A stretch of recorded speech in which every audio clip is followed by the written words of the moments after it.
Après une saison d'automne 2022 chargée en animé, la saison d'hiver 2023 se lance et avec elle de nouveaux animés. Au niveau des animés qui continuent cette saison, on attend normalement pour retrouver la suite de My Hero Academia saison 6, To Your Eternity, Blue Lock, Urusei Yatsura, ainsi que The Eminence in Shadow. Concernant les nouvelles saisons d'animé, il y a une saison 2 pour D4DJ, une saison 2 pour Bofuri. La Voix de Tablier aura également une saison 2. Il y a également une saison 4 pour Bungo Stray Dogs. Tsurune a également une saison 2. Il y a également la saison 2 de Ijiranaide Nagato-san, la saison 2 de Maouga Queen no Fute Kikusha, la saison 2 de Tokyo Revengers. Inspectre a également une saison 2. Il y a également une saison 2 pour The Vampire Dies in No Time. Vineland Saga a une saison 2. Il y a également une saison 2 pour Cardfight Vanguard Will plus Dress. Et enfin, une saison 2 pour Valkyrie Apocalypse. En nouveau animé, on retrouvera l'adaptation de Nier Automata, le célèbre jeu vidéo. On a très peu d'informations autour de ce dernier, sauf qu'il sera adapté par 81 Pictures. Côté romance et comédie, on a The Ice Guy and the Cool Girl.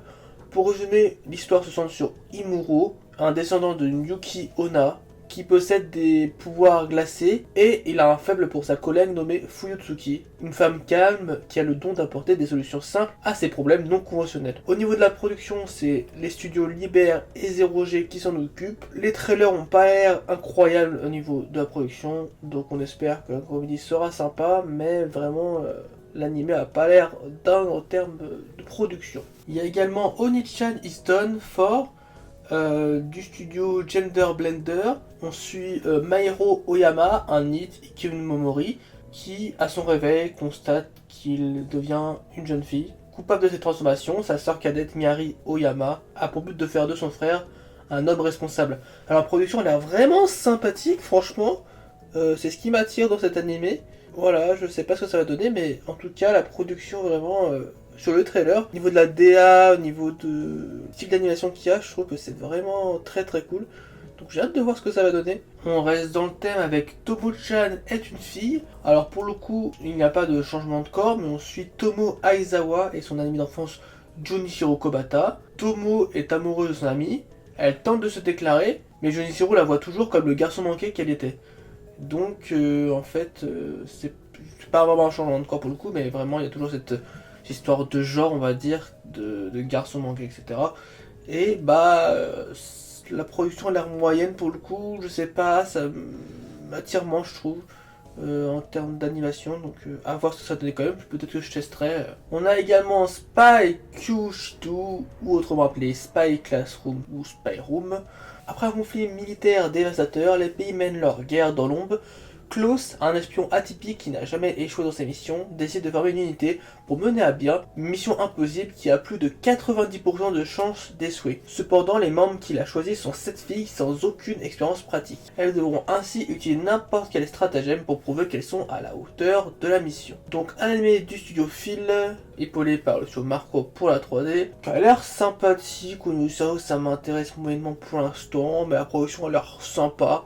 Donc franchement à voir, j'ai pas trop d'attente sur ce dernier, mais j'espère qu'il va me surprendre positivement. Ars no Kyuju Giant Beats of Ars, du studio AC Productions. Je sais pas trop quoi penser de ce trailer, donc ça pour thème Homemade Magie, et pour genre action fantasy, science fantasy, mais je sais vraiment pas quoi en penser, genre, donc je vais tester, et je vais voir ce que ça va donner, parce que ça peut être très très bien, comme extrêmement nul je pense, mais ça on verra ce que ça va donner. On a également Booty Daddies, un nouveau projet du studio PA Works qui se centre sur deux assassins qui doivent prendre soin d'une petite fille.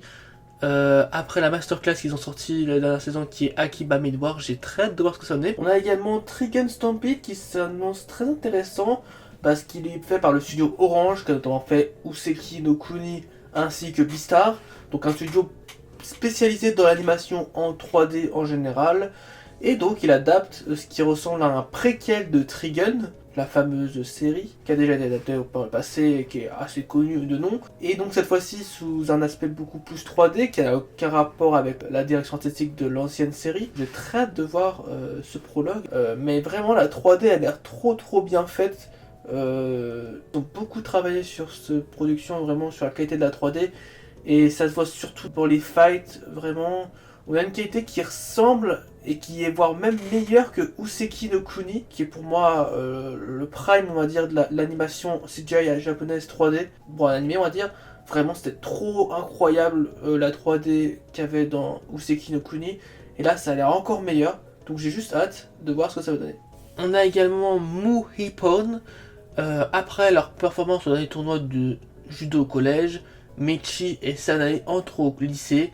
Pour sauver le nouveau club de judo de leur lycée, Michi doit affronter son dernier adversaire. Donc ça pour joueurs Comic Drame, School Life, Slice of Life et pour thème à métier, arts martiaux, judo et sport. Du studio Backen Record. Et bah l'anime a l'air plutôt sympa. Ça va être un peu un anime girls band on va dire. Bah, sur le thème du judo, je trouve ça intéressant. La production a l'air plutôt sympa en termes de combat de judo, on va dire. Voilà, donc j'ai juste hâte de voir ce que ça donne. Je pense que ça peut être une bonne surprise. Il y a également No Kemono Tachi no Yoru, autrement appelé le conte des parias, du studio Hachi Productions. En cette fin de 19e siècle, deux êtres solitaires vivent chacun de leur côté dans un recoin de Londres, la grouillante capitale de l'immense empire britannique. L'un est diable revenu de tout, qui n'attend plus rien de la vie. L'autre est une petite orpheline enjouée malgré les terribles vicissitudes de la vie. Puis un jour, leurs chemins se croisent et ces deux reclus décident de lier leur destin et de partir à l'aventure. Alors la production a l'air sympathique. Pareil pour l'histoire. J'ai hâte de voir ce que ça va donner. J'espère que ça sera après aussi intéressant que le synopsis, on va dire. Mais voilà, je trouve que c'est une petite DA, c'est une petite histoire. J'ai hâte de voir quand même ce que ça va donner, en espérant que je ne sois pas déçu. Il y a également sorti Ayakashi Triangle, qui est du coup l'adaptation animée d'un manga du Jump qui est devenu après sur le Jump Plus, qui était en gros le ecchi du Jump. C'est fait par le mangaka qui a fait To Love Ru, donc ça pourrait être dans le même genre j'imagine, même si du coup je ne sais pas trop ce que ça va donner parce que ça m'attire moyennement quoi, mais ça reste comme une grosse sortie on va dire.